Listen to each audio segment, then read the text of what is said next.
Is Pixlr crashing while you're editing or exporting your project? Maybe the tab suddenly closes, the editor freezes, or everything reloads without warning. In this tutorial, I'll show you how to fix Pixlr crashing issues in 2026. So let's get started. First, refresh the page and reopen Pixlr. A quick reload can fix temporary glitches that cause sudden crashes. Make sure your internet connection is stable. Pixlr depends on cloud processing, so unstable connections can lead to crashes or unexpected reloads. If you're working with large images or heavy projects, Pixlr may crash due to memory overload.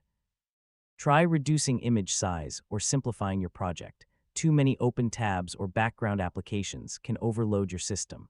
Close anything you don't need to free up memory and processing power. Corrupted browser data can cause instability. Clear your cache and cookies, restart your browser, and try again.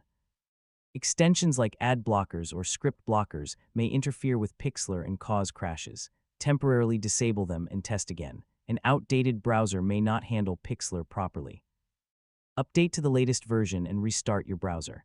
If crashes continue, switch to another browser like Chrome, Firefox, Edge, or Safari. Different browsers handle web apps differently.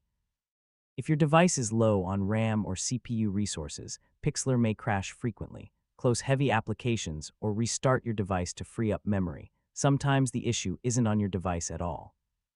If Pixlr servers are overloaded or undergoing maintenance, crashes and reloads can happen.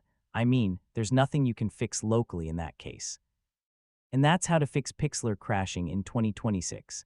Most crashes are caused by memory overload, browser issues, extensions, or server problems.